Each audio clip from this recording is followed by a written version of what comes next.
메리 크리스마스! 여러분들 한 주 동안도 늘 평안하셨나요? 코로나가 심해지면서 많은 분위기나 아니면 여러 가지 면에서 많이 어둡고 가라앉은 것을 느낄 수 있습니다.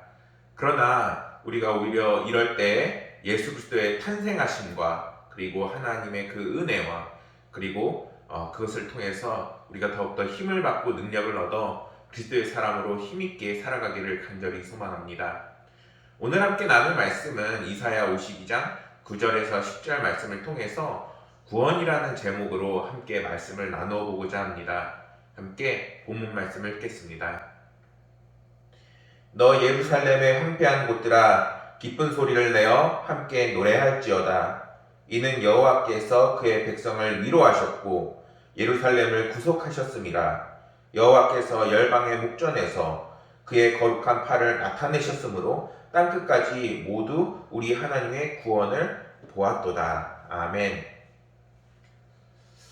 사실 예수님의 탄생하면은 많은 추억들이나 아니면은 그 의미들을 생각하게 돼요.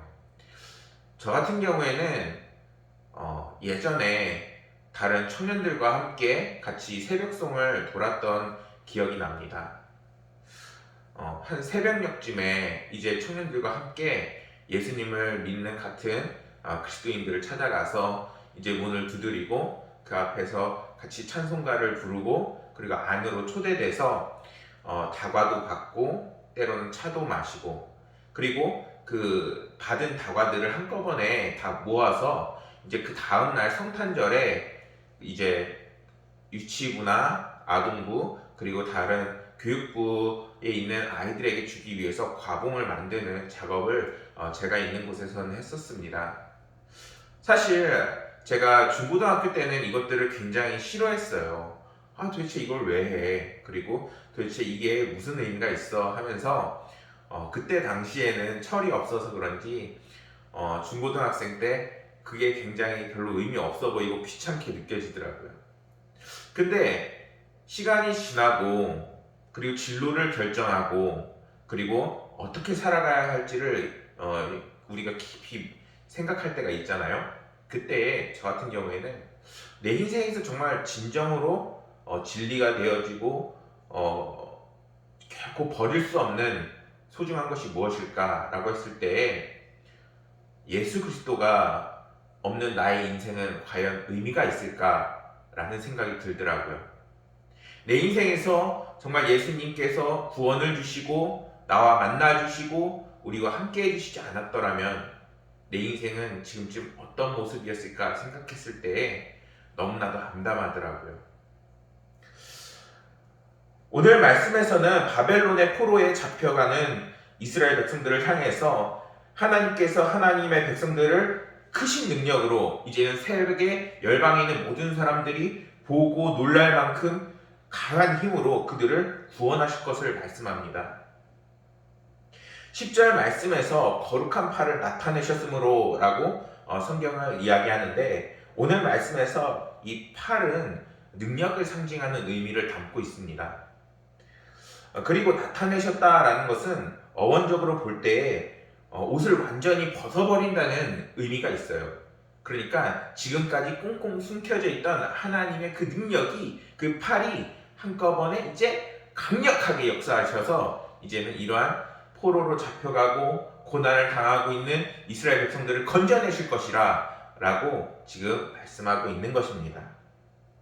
하나님께서 하나님의 백성들을 바벨론의 그 포로에서 해방시키기 위해서 이제는 그 능력을 숨김없이 다 발휘하실 것입니다. 성경은 하나님께서 어려움에 처해 있는 하나님의 백성들을 반드시 구원할 것이라고 끊임없이 우리에게 메시지를 줍니다. 하나님께서 그 거룩한 팔을 휘두르시자 이제는 페르시아의 그 고레스 왕을 사용하셔서 이스라엘을 구원하시고 그리고 바벨론을 심판하는 그 도구로 사용하십니다. 바벨론을 치셨을 때 바벨론은 제대로 저항 한번 하지 못하고 결국에 멸망을 하게 됩니다. 당시 바벨론은 전성기에 비하면 약간 약화된 상태라고 평가되어지고 있습니다. 하지만 그렇다고 해서 그때 당시에 바벨론이 약하지 않았어요. 오히려 약해진 상태였음에도 불구하고 다른 나라들이 이제 바벨론을 어떻게 이길 수 있을까라고 궁리할 수 있을 만한 주변의 나라가 없었다는 거예요. 반면에 페르시아는 페르시아만 근처에 있는 안산이라는 곳을 중점으로 이제 발달을 하게 되는데, 그들이 그 산을 중심으로 발달하게 되다 보니까 그렇게 대단한 나라가 아니었던 거예요. 근데 이 페르시아가 하나님께서 쓰시고자 하니까 강력한 그 힘이 돼서 이제는 바벨론을 무너뜨리고, 그리고 이스라엘 백성들이 해방되어지는 그 도구로 사용되어지고 있는 것입니다. 그런데 이러한 하나님의 구속의 역사가 오늘날에 더 크게 일어나는 그 이야기가 성경 속에 담겨져 있습니다. 어떤 이야기인가요? 바로 예수 그리스도의 그 십자가 이야기입니다. 한 나라가 무너지고 한 나라가 이제 모든 민족이 구원을 받는 그런 놀라운 역사를 넘어서 이제는 모든 열방과 민족과 우리 모든 영혼들이 죄로부터 구원을 받을 수 있는 그 역사가 일어나게 됩니다. 바로 하나님께서 사랑하는 예수 그리스도 자신의 독생자 아들을 보내셔서 이제는 십자가에 달려 돌아가게 하심으로 이제는 우리를 죄의 노예에서 해방하시는 그 놀라운 역사가 일어나게 되는 것 아니겠습니까? 그래서 우리는 언제든지 예수 그리스도를 나의 구주로 믿고 고백하고, 그리고 주님께서 나의 왕 되십니다. 그리고 나의 죄를 용서하여 주옵소서. 그리고 이렇게 고백을 하기만 하면은 이제는 그 믿음으로 인해서 우리의 영혼이 죄로부터 해방되어지고 구원을 얻게 되어지고 이제 영생을 얻게 되는 것 아니겠습니까?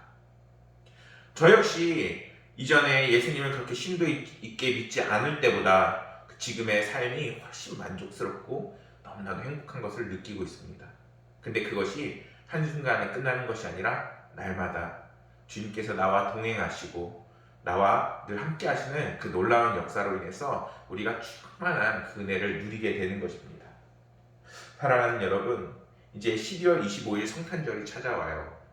예수님께서 우리 곁으로 오셔서 우리를 대신해서 이제 십자가에 달려 돌아가실 뿐만 아니라 이제는 예수 그리스도를 통해서 이제는 우리의 너무나도 억압되고 눌리고 힘없고 슬프기만 했던 우리의 삶이, 그리고 또한 끊임없이 죄로 인해서 끊임없이 힘들고 어려웠던 우리의 날들이 예수님의 탄생하심과 우리와 함께 하심으로 이제는 모든 것이 다 바뀌어서 행복으로 바뀌는 때입니다. 우리가 예수님을 다시 한번 강하게 믿고 그리고 의지하고 예수님의 탄생을 기념하면서 우리의 영혼도 구원받고 우리의 삶도 구원받고 그리고 우리의 모든 것이 나빴던 것이 다 전환되기를 간절히 소망합니다. 이러한 구원과 은혜의 역사를 통해서 우리가 더욱더 하나님을 향한 그 믿음이 견고히 설 때에 하나님께서는 지금의 코로나 상황, 그리고 여러분들의 어려운 모든 환경, 그리고 여러분들이 기도하는 모든 기도 제목들을 들으시고 응답하실 것입니다. 우리 사랑하는 모든 그리스도인들이 이 성탄절을 통해서 더욱더 힘을 내시고 희망을 붙잡으시고 구원받으시기를 간절히 소망하겠습니다. 감사합니다.